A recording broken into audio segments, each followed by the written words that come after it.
from the birth tanks have become a fully reflective measure. Thick armor, strong armor changed nearly every theory of war. To this day, from the slow-moving Yuli bunker to an undefeated king on the battlefield, more than 100 years of tank development, it's been spectacular. It's all going to be revealed in today's video. When the First World War broke out, that's when we get the proof. It's a catastrophic war. With the typical battlefield, easy to defend, hard to attack. The two armies entrenched in the trench system, many classes, dense, barbed wire, and smooth yards. It's only for one main reason. It's because there's no means of striking hard, in the form of tension between the two sides. The battle lines are changing very slowly. End of the war depends a lot on toughness of the opposing country. With the burden of war, people have started to rekindle ideas with something called a tank. In the First World War, the first tank was nicknamed Little Willie, was born in September of the year 95. From the idea of British Major General Ernest Swinton, with the basic process of research and development. You are guaranteed absolute secrecy. They've been spreading rumors about a special fish. Tank in English doesn't just mean tank. It also means a water tank or a liquid container. When tanks were not invented, the term tank, it's easy to mislead the intelligence of other countries. After Little Willie's poor performance, the second prototype is Big Willie, or you know it as MAD. Formerly born to serve the first battle, it was the first time that the British took tanks to the battlefield, was in the Rampage in northern France, in September of the year 96. Because the first tank was so unreliable, out of 100 cars, only about 20 actually went to war. But they've had great success. Panic for the Germans, just try to imagine it. When the two sides are fighting, suddenly his opponent carried out a strange weapon. But it's incredibly insidious and powerful. How many of you are there? Keep up the fighting spirit. And of course, ever since, tanks have become a very promising offensive weapon. The first cars had a very different structural shape compared to the tanks now. From Max 1 to Max 4, there's no turret. Gannon mounted on both sides of the car, with a chainsaw frame very high to crawl through obstacles. Right, then don't want to be inferior edge. The Germans also learned and built a 7 tank. France also jumped into this game. In 1917, they produced the Renault FT-17 tank. This is the first fully structured car. It's very similar to today's modern tank design. Before, and especially during the Second World War, then the tank has developed very rapidly in both vehicle engineering and tactical use. Technically, during this time, Americans have adopted suspension to improve the combat reliability of the tank while helping the turret stay in place.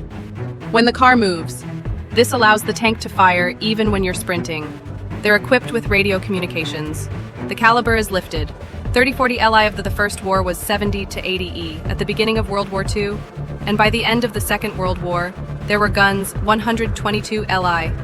The steel case is made, a lot of strength against anti-tank weapons.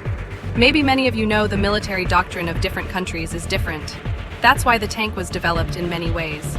There are many types, estimated to use for different purposes. This time, the great powers race by increasing the size of their artillery, increase the thickness of steel housing, and increase maneuverability. The race of these conflicting features has given rise to a lot of tank classifications. The first is the light tank. They have thin armor, usually under 40 point, it's good, but the firepower is weak. Typically the Soviet T-26, Panzer 12 of Nazi Germany, despite the apparent ineffectiveness of the increase to cold, but their advantage is speed and mobility. It should be used primarily for surveillance. Next is the medium tank. This is a perfect combination of 40 to 70 liter steel case and artillery fire. 790 Li cases, good anti-maneuverability, is the optimal tank that has been made, the war claims. Where the best models are from Nazi Germany and the Soviet Union, typically the Panzer IV and the Persian T. A success in the design of the Persian T type. The steel is not too thick, but the beveled shape layout is inclined has greatly increased its bulletproof performance. This experience is going to be in all future tank designs. And finally, heavy tanks.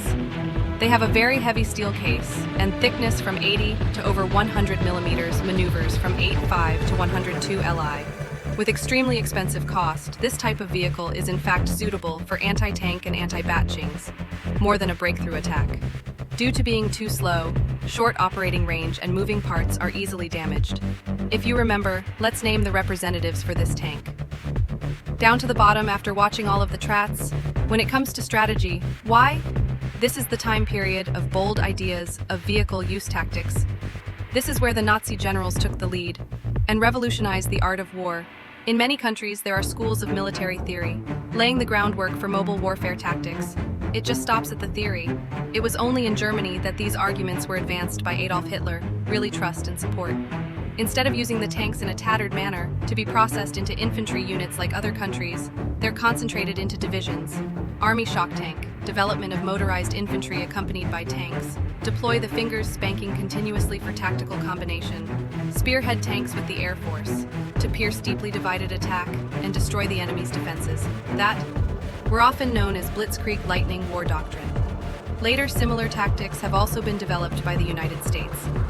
It's called The deep warfare doctrine. For those of you who don't know, into every video. We'll put a description link at the bottom of the comments. Back to content, then the tactics. This ability has made it possible, maneuverable, deep puncture attack of the tank, to become the #1 function.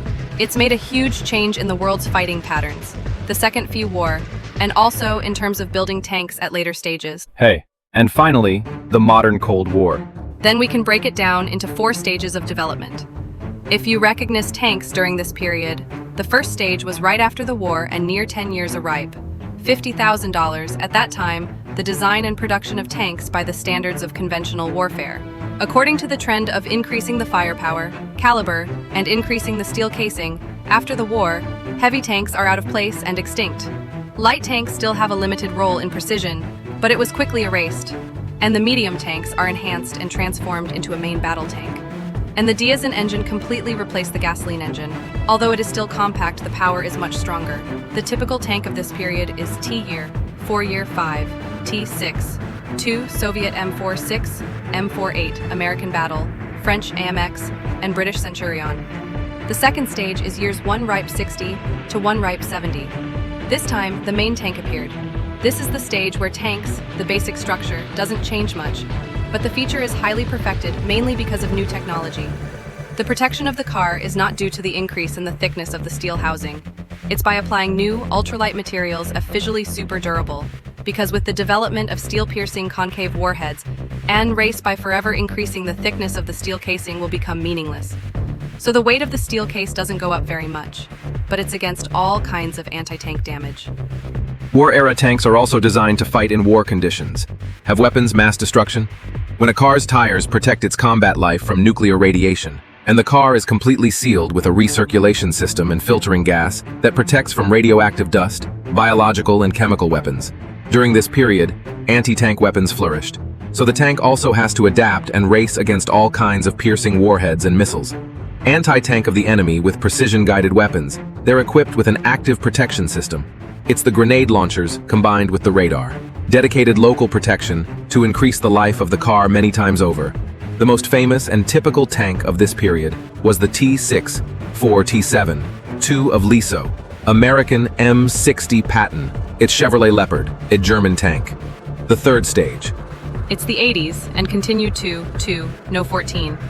This is the stage where the classic features of the car, they are no longer the only factors. The tank, to assess the power again that the high-tech features, it's a very important role now. During this period, appeared tanks with gas turbine engines make a car with extremely strong power. The car's protection system is the most improved. It's considered a top priority. In the design of the car, tires are still interested in finishing. There's cars that are filled with high-density materials like uranium. The poverty of America to increase the penetration resistance of the weapon's concave warhead. In the other direction, they're using special plastic materials. Has super lightweight fiber reinforced active protection system.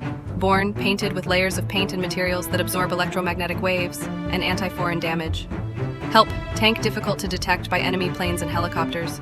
Appearance of explosive reactive armor protection system. For example, the improved Russian T-72 tank, you can see the dynamite fragments. Rectangle glued on the car cover, it's also very rich in firepower.